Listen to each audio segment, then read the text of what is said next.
Where do you think you are with self-love today? I would say the two things that were most challenging for me were finding love, having a divorce in my early 30s, and then spending my 30s very single. And wondering, what's wrong with me? What am I doing wrong? And always seemed like there was this problem to solve of why am I not in a relationship? And then the other part of it was physical challenges. I had to deal with, one, my fear of being alone. And two, my fear of, I didn't fear death as much as I feared physical discomfort, which was all about control. Because I think when it comes to the body, whether it's an eating disorder or being concerned about something happening, worst case scenarios, it all comes down to control.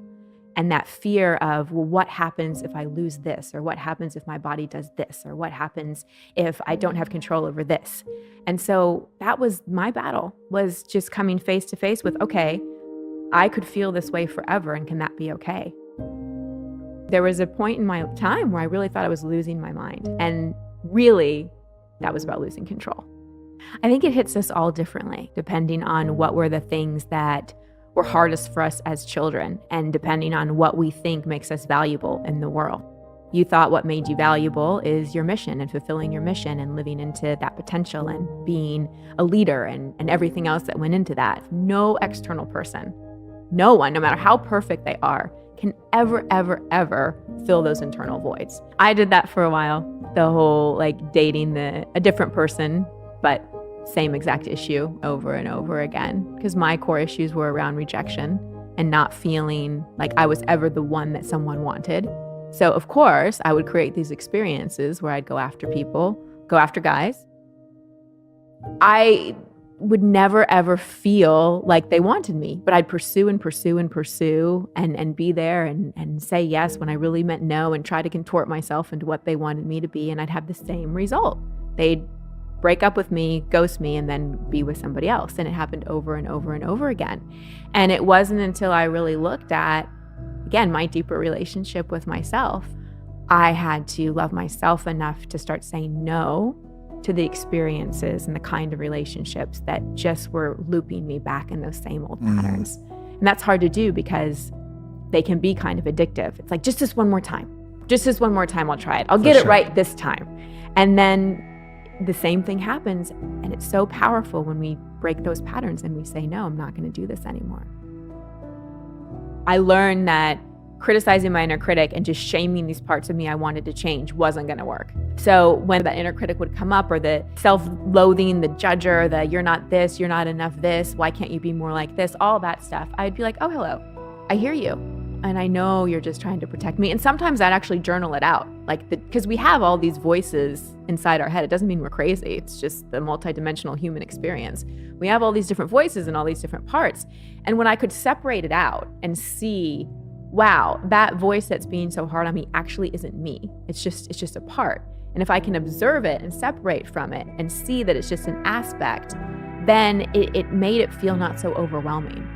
That was a big part of self-love for me, is I had to forgive the parts of me that I didn't like. Yeah. I had to forgive the controlling one. I had to forgive the impatient one. I had to forgive the judgmental one, the critical one, the one that, put myself in situations that I didn't want to be in, the one with no boundaries. And understanding they were all trying to protect me. They all had good intentions, just their execution wasn't so great.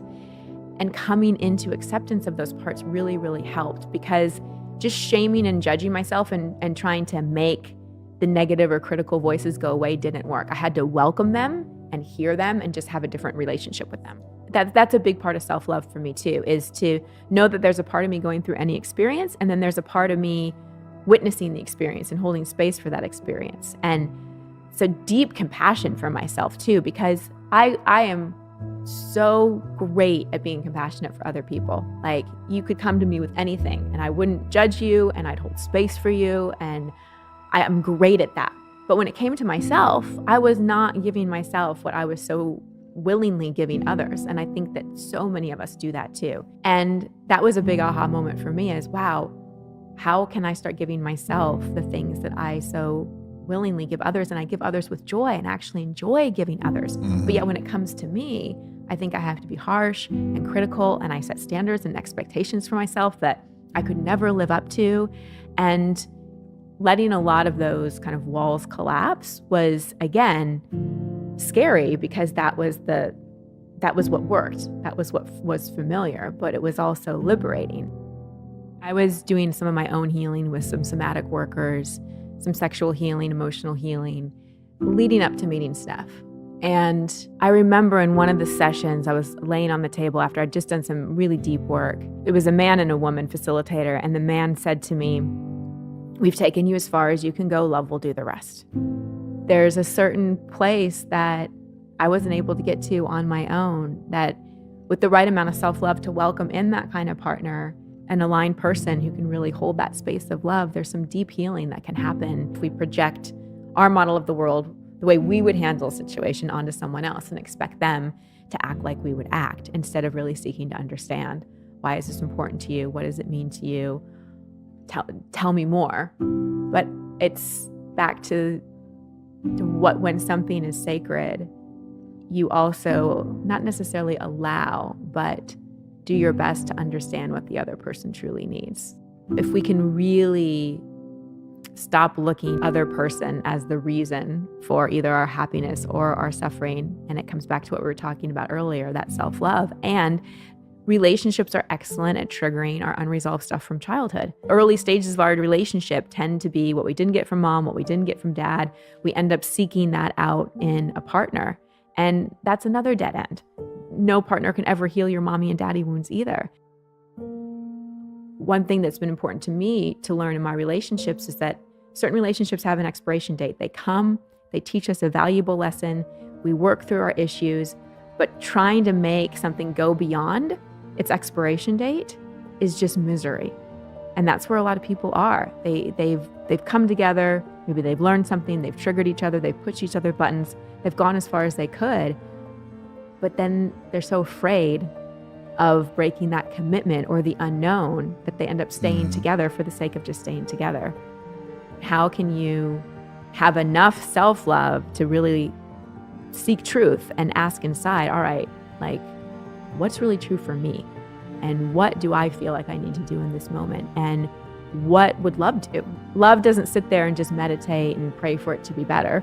Love actually requires action as well. And love requires doing the difficult work and saying the difficult things. And I don't know, I'm just, with working with people for as long as I have on the psychological level, I see so many parallels to what's happening now to what happens when someone's in any kind of crisis, be it a breakup, a health crisis, a work crisis, whatever. It's a massive amount of uncertainty, and then all their inner wounding gets triggered. And whatever they felt as a child, they feel in that moment. And they have two choices: either hide and numb and hope that it ends soon and hope that time heals all wounds, or they go, whoa, what is this reminding me of? What is this triggering?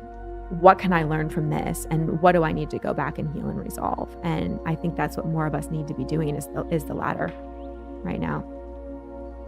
In uncertainty, we want control. And a lot of times judging and having opinions about other people gives us the illusion of control. If I can think about all the things that piss me off and all the things other people are doing wrong, then I don't have to sit and deal with my own fear. I don't have to confront my own demons, because I can just point the finger at other people.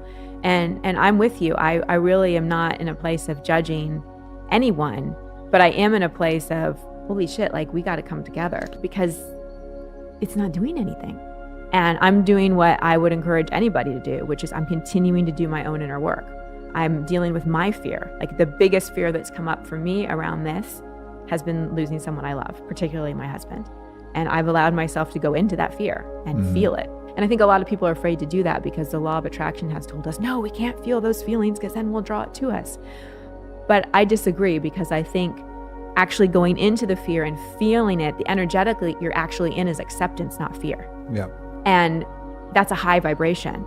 And so by going in and confronting the things we're afraid of and looking at it instead of avoiding it and blaming other people, then we're actually in the frequency of acceptance. We're actually not resisting something. And then I think that gets us closer to love and closer to innovation.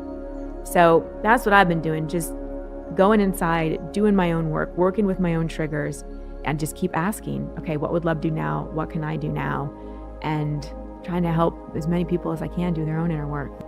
Listen, I know it can feel really scary to look at fear or past traumatic experience or any of those things, but they're there. And I think part of why we are where we are as a society is because it's been too easy to repress and suppress stuff. Life's been too easy. We haven't had to confront a lot of things. We have way too many numbing strategies, way too many places for distraction, and it hasn't been hard enough in a lot of ways. And this isn't some kumbaya thing. Love really does heal all. Every heartache, every physical disorder I have, it hasn't been a supplement. It hasn't been anything external. It's always been love.